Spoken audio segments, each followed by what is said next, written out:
Em 1977, uma série de crimes começou a acontecer nas proximidades da Universidade Estadual de Ohio. As vítimas relatavam o mesmo padrão, e a polícia rapidamente chegou ao principal suspeito do caso, o Billy Milligan, de 23 anos. No momento da prisão, algo parecia errado. O Billy estava visivelmente confuso e dizia que não tinha cometido aqueles crimes. E o que parecia ser apenas uma defesa acabou levando a uma descoberta inesperada.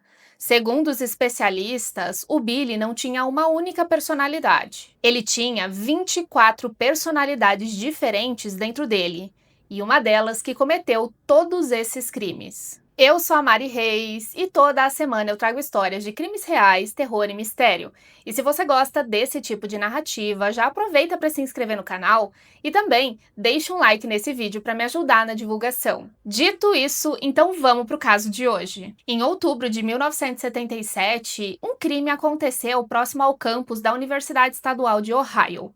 No começo, parecia apenas um crime isolado, mas depois outros começaram a acontecer da mesma forma. E em pouco tempo a polícia já descobriu que aquilo não era uma coincidência. As vítimas eram sempre mulheres que estavam sozinhas, indo ou voltando do estacionamento do próprio campus da faculdade. O criminoso sempre agia da mesma maneira. Ele abordava a mulher sozinha, levava para um ponto mais afastado e cometia os abusos. E depois disso, ele ainda roubava suas vítimas. Em pelo menos um desses ataques, ele pediu para que a vítima sacasse dinheiro no banco.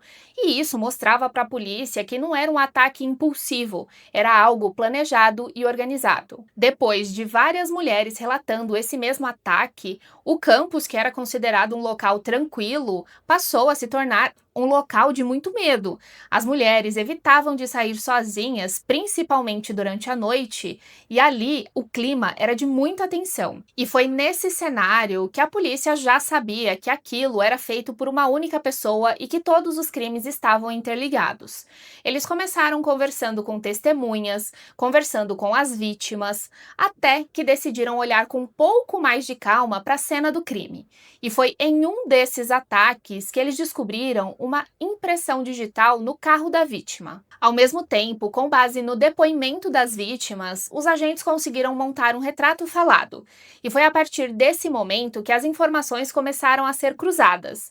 E aí que veio uma correspondência exata. Aquelas impressões digitais pertenciam a Willie Stanley Milligan, mais conhecido como Billy Milligan. Um homem que já era bem conhecido das autoridades porque tinha passagens criminais anteriores. E para confirmar que aquela impressão digital e o retrato falado realmente pertenciam ao Billy, os agentes decidiram chamar as vítimas para um reconhecimento pelas fotos.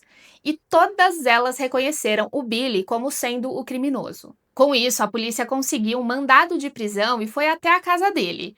O Billy demorou muito para abrir a porta, tentou fugir pelas portas do fundo, mas ele foi cercado. Os policiais começaram a vasculhar toda a residência, e foi lá que eles encontraram objetos pessoais das vítimas. E naquele momento já não era mais uma suspeita. O Billy era considerado o autor de tudo aquilo. O Billy foi levado sob custódia, e à primeira vista parecia que o caso já tinha se encerrado ali. Mas ele não tinha. Logo depois da prisão, o comportamento dele começou a chamar muito a atenção. Nos primeiros contatos com a polícia, o Billy parecia muito confuso, como se ele não entendesse o que é que estava acontecendo. Em alguns momentos, ele conseguia acompanhar as perguntas, mas em outros, ele parecia completamente perdido com relação aos crimes que tinha feito. Ele dizia para os agentes que não se lembrava de nada, que não sabia como aqueles objetos tinham ido parar na casa dele e que ele não tinha memória nenhuma. E além disso, o comportamento dele também mudava o tempo todo. Em alguns momentos ele estava bem calmo, articulado, e do nada ele mudava a sua postura e parecia confuso, irritado, não queria mais responder as perguntas. Mas não era só esse comportamento dele que mudava. A voz dele, o timbre e o sotaque também variavam. Às vezes ele falava com um vocabulário bem sofisticado e em outro momento ele não conseguia nem formular uma frase direito e parecia uma criança. E foi exatamente esse contraste que começou a chamar muito a atenção de quem estava acompanhando o caso. Por um lado, você tinha tinha as provas, que mostravam um crime bem organizado e planejado. E por outro, você tinha um homem que não sabia nem o que tinha acontecido e que jurava de pé juntos que não cometeu aquele crime. E aquilo não combinava naquele momento. Para os agentes, aquilo tudo já era muito estranho, mas conforme outras pessoas foram entrando, que eles perceberam que realmente aquele caso não era um caso comum. Na época, o Billy não tinha dinheiro para contratar um advogado particular. Então, por esse motivo, ele foi defendido pela Defensoria Pública. Desde o primeiro contato que os advogados Gary e Judy tiveram com ele, eles já perceberam que o Billy era completamente estranho. Aquelas mesmas coisas que aconteciam com os policiais passaram a acontecer com ele. O Billy não seguiu uma linha lógica de raciocínio. E foi nesse momento que eles começaram a perceber e entender que provavelmente o Billy não tinha condições mentais de participar de um julgamento. E foi nesse ponto do caso, quando os advogados entraram, que eles pediram uma avaliação mental. Enquanto isso, a saúde mental do Billy dentro da prisão piorou rapidamente. Em um determinado momento, o Billy atentou contra sua própria vida, e esse episódio deixava muito claro o quanto ele era instável emocionalmente. Depois disso, psicólogos e psiquiatras começaram a acompanhar o Billy com mais frequência. Eles já não estavam só focados no crime, mas eles tentavam entender o que é que estava acontecendo com ele. E foi nesse contexto que a psiquiatra Dorothy Turner entrou no caso. Ela percebeu rapidamente que o comportamento dele não se encaixava nos diagnósticos mais comuns, apontava para algo muito mais complexo. E isso ficou claro em uma avaliação bem simples. A doutora deu papéis para ele e lápis. Alguns desenhos ele fazia como se fosse uma criança, e outros desenhos eram tão sofisticados que ele realmente parecia um artista. A doutora também avaliou aquela mudança brusca de comportamento do Billy, e somando tudo que ela já tinha visto, ela chegou a uma suspeita. Aquilo não se tratava de ansiedade, depressão ou esquizofrenia, que foi o diagnóstico que ele tinha recebido antes de passar pela doutora Dorothy. Na realidade, era algo muito mais profundo. Ela levantou a suspeita dele ter o transtorno dissociativo de identidade. De uma forma bem simples, é como se a mente se dividisse para sobreviver a traumas muito fortes que acontecem geralmente na infância. A partir disso, pessoas diferentes passam a existir e assumem o controle do corpo em momentos distintos. E quando uma some, a outra aparece. E aí que vem os apagões de memória e as mudanças bruscas de comportamento. E era exatamente esse padrão que o Billy apresentava. Com o avanço das avaliações, os médicos identificaram inicialmente 10 personalidades principais. Mas com o tempo descobriram que era muito mais do que isso. Ao todo, eram 24.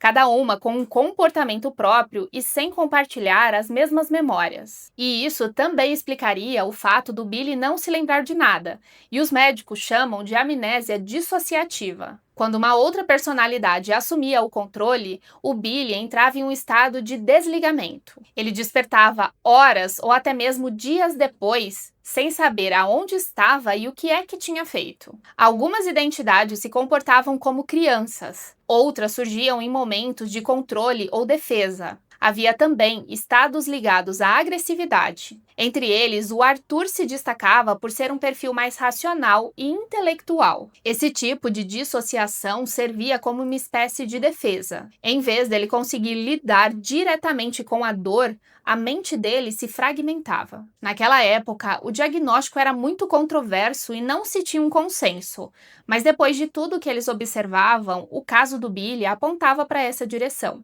E a partir daí, eles não conseguiam olhar o Billy só no momento atual.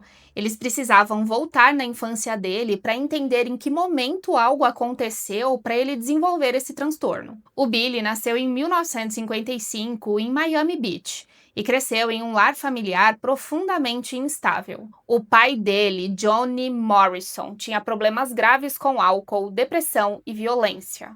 A mãe tentava manter a casa funcionando enquanto lidava com um relacionamento totalmente imprevisível. Desde muito cedo, o Billy foi exposto à insegurança emocional e aos abusos que vivia dentro da própria casa. Ele presenciava as agressões frequentes contra a mãe, e aquilo se repetia por muitas vezes. E isso teve um impacto direto na forma como ele passou a lidar com o medo e com a ameaça. Em 1958, o pai dele atentou contra a própria vida. Ele conseguiu sobreviver, mas a instabilidade da família só piorou. No ano seguinte, o Johnny tentou novamente e infelizmente conseguiu. Naquela época, o Billy tinha apenas 4 anos e ele não tinha uma compreensão de fato do que tinha acontecido, mas trouxe uma sensação de medo e abandono nele. Depois disso, a Dorothy, mãe do Billy, se casou com o Chalmer Milligan, que acabou adotando o Billy e os seus irmãos. No início, parecia uma chance de estabilidade, mas não demorou muito para o controle virar violência, principalmente contra o Billy. As agressões físicas se tornaram frequentes e os abusos também. Isso não eram episódios isolados. Ele passou por anos da vida dele sofrendo esse tipo de coisa. E em determinado momento, o Billy passou a viver com muito medo. Esse período destruiu com a infância dele, porque a pessoa que deveria protegê-lo se tornou uma grande ameaça. Com o tempo, esses episódios se tornaram extremos e ele passava por muita coisa pesada. E de acordo com os especialistas, foi a partir desse momento que a mente dele começou a se dissociar. Sempre que ele passava por uma situação ruim, a mente dele simplesmente desligava, como uma forma de proteção. Muito antes daqueles crimes de 1977, o Billy já tinha passagens pela polícia. Ainda jovem, ele se envolveu repetidamente com roubos, assaltos e agressões. Em vários desses episódios, ele dizia que não se lembrava exatamente do que tinha feito. Existiam buracos na memória que dificultavam os interrogatórios e até a compreensão do próprio histórico criminal. Quando o nome do Billy apareceu naquela investigação de 1977, ele não era um desconhecido para a polícia. Até porque, naquele momento, quando tudo estava acontecendo, os agentes acreditavam que a pessoa por trás de todos os ataques já teria um histórico criminal. E foi a partir de toda essa investigação, usando os agentes e também profissionais da área médica, que eles começaram a acreditar que aqueles crimes eram cometidos por uma única personalidade. E então os profissionais começaram a focar para tentar entender qual daquelas personalidades que tinha cometido aqueles crimes. E eles chegaram a uma bem específica, chamada Adalana. A Adalana era uma das personalidades femininas descritas nas avaliações. Segundo os especialistas, ela agia movida por medo intenso e uma necessidade distorcida de afeto. Quando o caso chegou para julgamento em 1978, a defesa dizia que o Billy não poderia ser julgado justamente por todos esses laudos que ele tinha. A discussão não era se o Billy teria cometido os crimes, porque isso já estava muito claro. A questão era, será que o Billy era mentalmente capaz de responder por um crime? Isso não significava que ele era inocente, mas o tribunal acreditou que ele não era capaz de responder criminalmente pelos seus atos. Com essa decisão, o Billy Milligan se tornou o primeiro réu na história dos Estados Unidos a ser absolvido com base no diagnóstico de transtorno dissociativo de identidade. Mas mesmo assim, o Billy não conseguiu a liberdade. Ele precisou ficar em hospitais psiquiátricos para fazer tratamentos contínuos. Ao longo dos anos, o Billy foi transferido inúmeras vezes de hospitais, mas ele sempre ficava sob observação. E essa questão bem rigorosa não era para punir o Billy, era para acompanhar se de fato ele estava melhorando, se estava parando de dissociar, até porque ele era um perigo para outras pessoas. Nesse meio tempo, o caso acabou estourando na mídia, até porque o caso do Billy não era um caso comum. Reportagens, livros e entrevistas se multiplicaram. E as pinturas dele passaram a ser expostas e vendidas, o que gerou uma reação imediata. Muita gente começou a se questionar se ele, que tinha cometido crimes graves, poderia ganhar dinheiro e fama com a sua própria história. Em muitos momentos, o foco não era as vítimas, e sim exclusivamente o Billy. Quanto mais o caso ganhava visibilidade, mais atraía a atenção de médicos, promotores e pessoas especializadas, que desconfiavam que na realidade o Billy não tinha esse transtorno. Eles achavam que o Billy estava atuando para conseguir escapar da prisão. Nada dessas dúvidas anulava o diagnóstico oficial, mas mantinha o caso em uma zona meio que cinzenta. E aí a pergunta passou a ser outra. E se o Billy tivesse enganado todo mundo? Depois de anos internado, o Billy recebeu autorização para tentar viver fora das instituições. Não era uma liberdade total, mas seguia sob acompanhamento rigoroso e regras muito rígidas. Mas essa tentativa de reintegração não foi nada fácil, porque, como o caso foi muito discutido e debatido, o Billy era uma figura extremamente conhecida.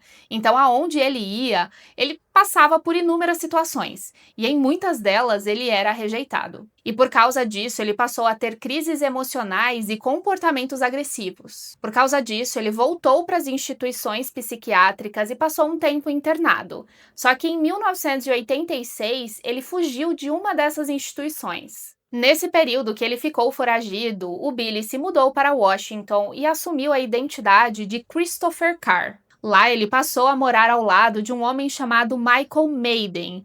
E algum tempo depois, o Michael desapareceu sem deixar rastros. Quando a polícia começou a investigar o desaparecimento, eles chegaram até o nome do Christopher Carr, porque o Christopher tinha tentado descontar um cheque do seguro social do Michael. A polícia foi até o apartamento dele e lá dentro encontraram vários objetos que pertenciam ao Michael. E naquele momento ele foi preso. Só que quando eles foram coletar e combinar as impressões digitais, eles perceberam que aquele não era o Christopher, mas sim o Billy Milligan que estava foragido. Mas mesmo com esses indícios, o caso nunca foi para frente. Não se tinha um corpo e não tinha provas concretas de que o Billy estava por trás do desaparecimento do Michael. Mas mesmo assim, esse episódio acabou aumentando a desconfiança em torno do Billy. Com o passar dos anos, novas suspeitas surgiram.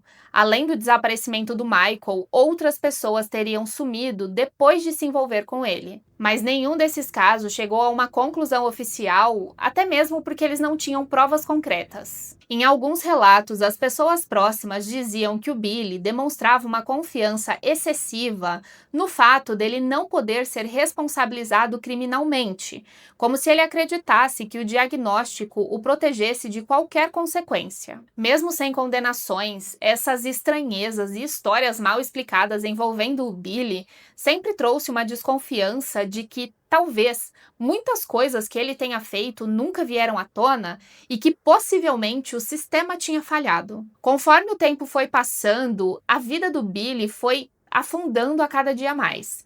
Fora das instituições, ele nunca conseguiu uma estabilidade, e por conta disso, ele passou a ter sérios problemas com o álcool e com substâncias ilícitas. Ele quase não conseguia ficar em nenhum emprego e carregava as marcas da própria história. Ele acumulou dívidas com o passar do tempo, declarou falência e se isolou quase por completo da sociedade. Em 2012, o Billy foi diagnosticado com câncer. A doença acabou avançando muito rápido e em apenas 2 anos, em 2014, infelizmente, aos 59 anos, o Billy faleceu. Mas durante todo esse tempo e até os dias de hoje, muitas pessoas ainda têm uma grande dúvida: se realmente ele tinha esse transtorno ou então se ele conseguia atuar muito bem. E é isso, gente. Esse é o caso de hoje. Eu confesso pra vocês que eu gosto muito dessa história. Eu acho incrível como a mente humana consegue fazer algumas coisas.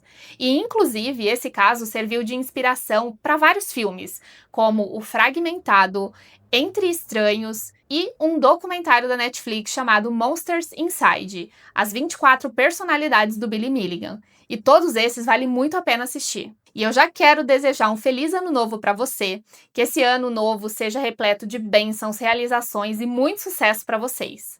Como eu disse no vídeo anterior, esse final de ano eu estou fazendo um único vídeo por semana, então essa semana é só esse vídeo que a gente vai ter.